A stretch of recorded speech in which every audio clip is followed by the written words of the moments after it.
గురుర్బ్రహ్మా గురుర్విష్ణు గురుదేవో మహేశ్వరः గురు సాక్షాత్ పరబ్రహ్మ తస్మై శ్రీ గురవే నమః. ఆదిత్యోర్కోరవిర్భానుర్భాస్కరశ్చ దివాకరः మార్తాండః సవితా హేళి తీక్ష్ణాం శర్మిహిరో రవిః. యః కర్తా జగతాం భర్తా సంహర్తా మహసాం నిధిః ప్రణమామి తమాదిత్యం బహిరంతస్తమోపహం. 2025వ సంవత్సరం నవంబర్ నెల మకర రాశి ఫలితాలు. ఈ మకర రాశి ఎట్లా ఉంది అంటే, ద్వితీయంలో శని ఉన్నాడు. వీళ్ళకి ఇప్పటికి 5 సంవత్సరాల నుంచి మకర రాశి వాళ్ళ బాధ చెప్పడానికి వీల్లేదు.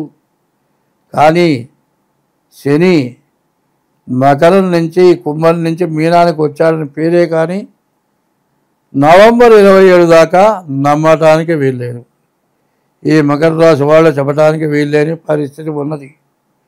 మీకు వ్యాపారం బాగుంది, వ్యవసాయం బాగుంది, మోటార్ ఫీల్డ్ ఇనుముకు సంబంధించిన వ్యాపారం బాగుంది, చదువుకునే వాళ్ళకి బాగుంది, వివాహం చేసుకునే వాళ్ళకి బాగుంది, ఆడవాళ్ళకి సంబంధించిన వస్తువులన్నీ తెచ్చుకుంటానికి బాగుంది, రియల్ ఎస్టేట్ బాగుంది, స్టాక్ మార్కెట్ బాగుంది, విదేశాలకు వెళ్ళే వాళ్ళకి బాగుంది, అన్నీ బాగున్నాయి. కానీ అల్లుడి నోట్లో శని ఉందిట.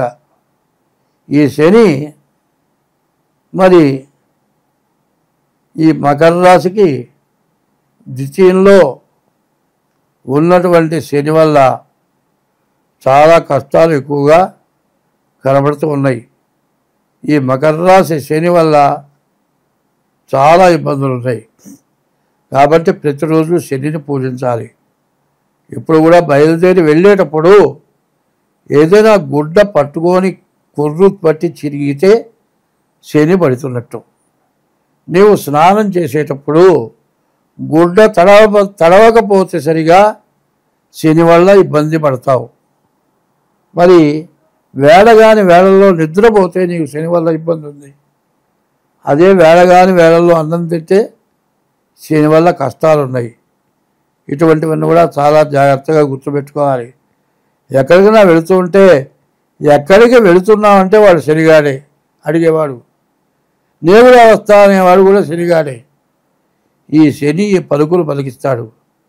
కాబట్టి ఈ మకర రాశి వాళ్ళు చాలా జాగ్రత్తగా ఉండి బాగుంది, ఈ బాగున్నది మీరు బాగుపడాలి అనుకుంటే ఈ 2 సంవత్సరాల కంటే ఈ మకర రాశి వాళ్ళు నవంబర్ 27 వరకు ప్రతిరోజు శివాలయానికి నవగ్రహాలకు ప్రదక్షిణం, శివుడికి అభిషేకం, శనికి అభిషేకం చేయించుకోండి.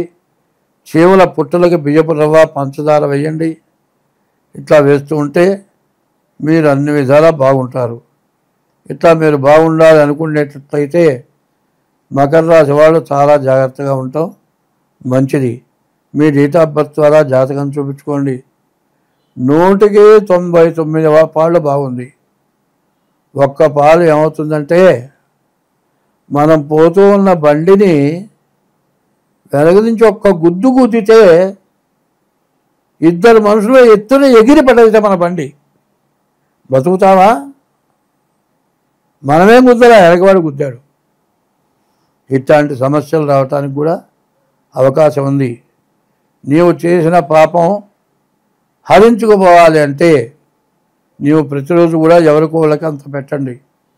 ముందుకు ఆవుకి ఆహారం పెట్టండి.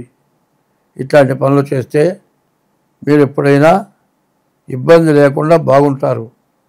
తర్వాత ఈ రాశి వాళ్ళు సరిగ్గా బాగుపడాలి అనుకుంటే మాత్రం మీ చేత్తో ఎవరికైనా పెట్టడం ఒకటి, నీ ఇష్టదైవాన్ని పూజించడం ఒకటి, నీ డేట్ ఆఫ్ బర్త్ ద్వారా జాతక చక్రం వేయించుకొని దానికి తగిన దోషాలు పోవటానికి ఆ శాంతి చేయించుకోవడం చాలా అవసరం. పరిస్థితి బాగుండాలి అంటే చేసే వృత్తిలో ఒళ్ళు దగ్గర పెట్టుకొని ఉండాలి. ఇంట్లో కలహాలు పెట్టుకోకూడదు. ఇంట్లో ఎవరు ఏమన్నా సర్దుకొని వెళ్ళిపోవాలి. ఎవరితో గొడవలు పెట్టుకోవద్దు. గొడవలు వచ్చినా కూడా మీరు సర్దుకోవటం మంచిది. పైన ఇంకోటి ఏంటంటే ఇప్పుడు శివమాలని వేస్తారు. శివమాల వేయించుకోండి.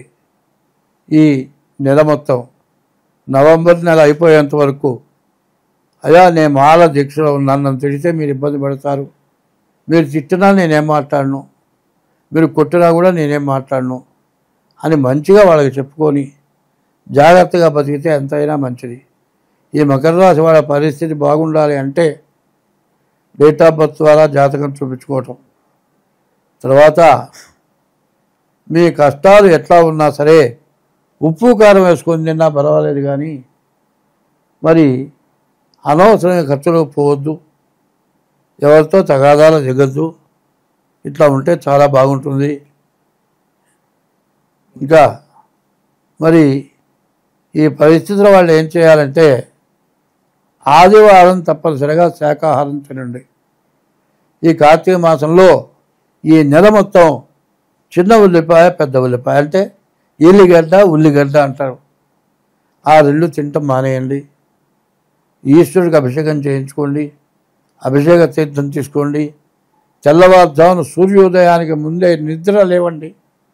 సూర్యుడికి ఉదయం మధ్యాహ్నం సాయంత్రం సూర్య నమస్కారాలు చేయండి. ఇట్లా ఉంటే మీకు అన్ని విధాలా బాగుంటుంది. మీరు ఇట్లా చేయాలి అంటే బద్ధకించకుండా తెల్లవారుజాము లేవాలి. ఇట్లా లేస్తేనే మీ పరిస్థితి బాగుంటుంది. డేట్ ఆఫ్ బర్త్ ద్వారా జాతక చక్రం అవసరం. తల్లిదండ్రుల్ని హింస పెట్టద్దు.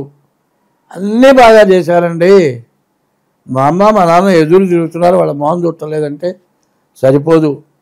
చిన్నప్పుడు నువ్వు ఎదురు తిరిగినా మీ అమ్మ మా నాన్న నీ మొహమే చూశారు. నువ్వు ఏం చేసినా సరే కాళ్ళు పట్టుకున్నా స్కూల్ తీసుకెళ్లారు, తిరగబోతే పడుకోబెట్టి గరాటు పెట్టి ఆహారం పోసారు.